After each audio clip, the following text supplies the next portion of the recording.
I'm Chris Packham, and this undercover investigation exposes the extreme suffering behind Morrison's chicken. The butcher's on Market Street. That's how Morrison brands one of its popular chicken labels. It's sold as welfare assured and conjures up images of friendly local farmers. But how much of this is fact and how much is fiction? This summer, animal protection charity Open Cages decided to find out by filming a number of intensive chicken farms owned by one of Morrison's main suppliers.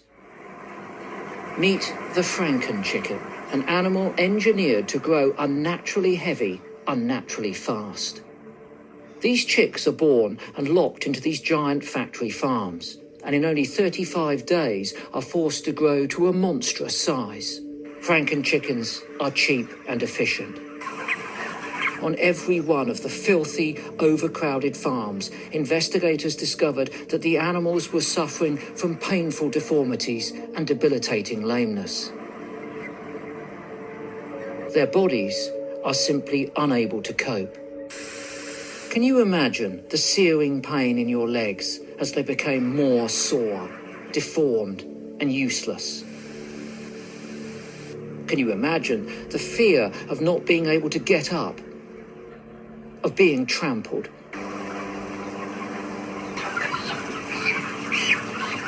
Or of the creeping starvation? Can you imagine suffering a heart attack with no one to help you? The more paralyzed you become, the less you'd be able to escape lying in your own waste and the wastes of thousands of others. You'd be forced to stew in the ammonia day after day as it singes and burns your delicate skin. As a highly social animal, you would live every day surrounded by the stench of death, the barns littered with the rotting bodies who never made it. Their necks broken as they were too sick to live. For some, their hearts will simply give up. These images may be shocking, but are they to Morrison's? Franken chickens are the supermarket's terrible, cruel secret to how they keep their prices down. But these highly sensitive animals pay the price behind closed doors. This footage has revealed a widespread cycle of extreme suffering. It must come to an end. Birds are doing so well. They started on the whole corn rations.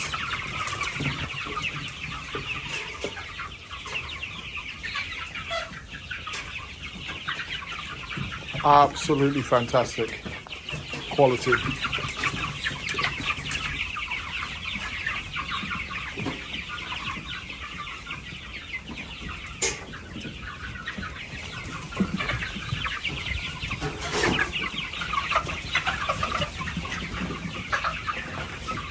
Absolutely fantastic.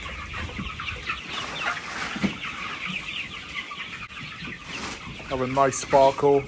They've got perches. The stocking density is right. They are able to rollick around, run around. Great airflow.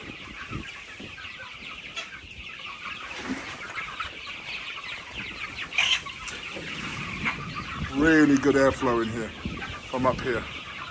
So there's no unnecessary dust. Bacteria's got no chance. Wicked. These are your typical commercial birds that are fast growing.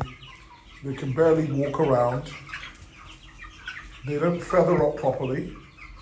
And this is what they want to have ready for you. That will be ready within 6 weeks. This is why there is just no structural substance in that type of chicken. This is at Stanhope Farm. We are the same people that have just showed you the Rouge chickens looking fantastic that are raising these chicks.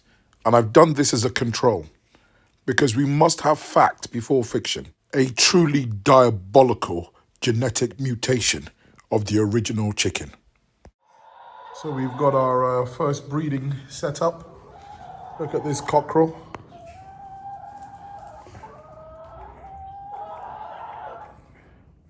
So we've got the nest boxes. This was built from scratch. And yeah, we have the incubator on standby. And I think that this should be a very great combination. Look at how beautiful this cockerel is. It's a really good bird. So look at the feet. Look at how agile these birds are. Look at how well feathered these speckled hens are. These are genetically stable chickens. This is another cockerel that we've purchased that will be in the breeding program. And these are game birds that are going to add genetic vigor to this diabolical status of chickens that we're seeing in the UK. Nice, clean bedding. Happy birds, well fed. Nice sized pellets. It's wonderful. They know it's feed time. You can see how they can all run. Come on. They know it's feed time. And then we're going to put an electric fence round, and our process will be to first train the birds. So it's going to be easy to contain them. Yeah, nice area. We got, if you look at the fencing here, so it gets bigger at the top, but right down at the bottom, it's very small, so they can't get through that. That's hopefully going to hold them in. We have these wonderful pig arks originally that we are using in a very dynamic way. We're using it for housing for goats, for sheep, for turkeys, and definitely for the free-range chickens. They're ply-lined inside, they're warm, and it allows the chickens free range of certain paddocks, and they can now roost in these huts. Very, very proud of what we're doing. Beautiful. Of these Narragansett turkeys.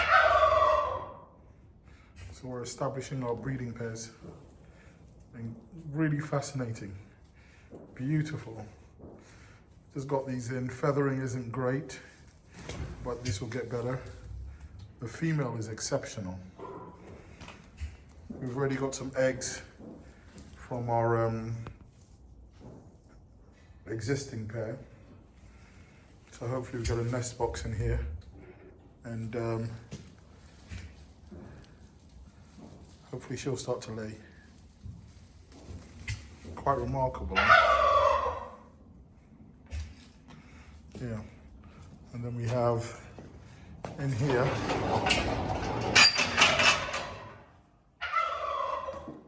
we have this pair.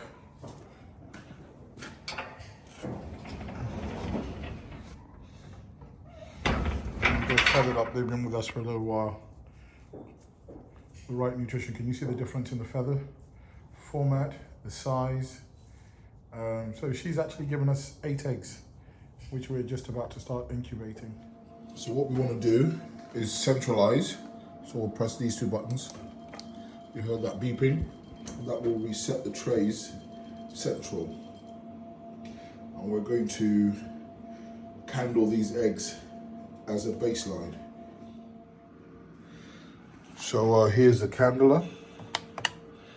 You turn it on like that, and that's your baseline. And what we're going to do, we're going to use normal eggs, first of all. Okay. And we're going to set the egg on. Okay. So what we want to try and do is turn the light off. So if we go back here and turn this light off. So we have an egg like this, and when we look at this egg, what can we see? Is there anything at all that gives us an indication that something is going on? These are the turkey eggs. They've been in for about 4 days. So again, still early, but again, now that I have the candula, I think it's very important that we do a control. So here we go. Big eggs, much bigger eggs. And put the eggs on.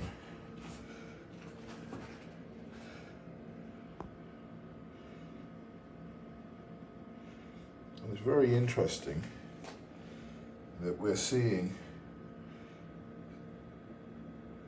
definitely seeing something here. So we're seeing there's a mass on the top, which is really interesting. Isn't this interesting? Look at this. Can you see that? Can you see what's formed there? I don't know if you can see that. That is quite magnificent.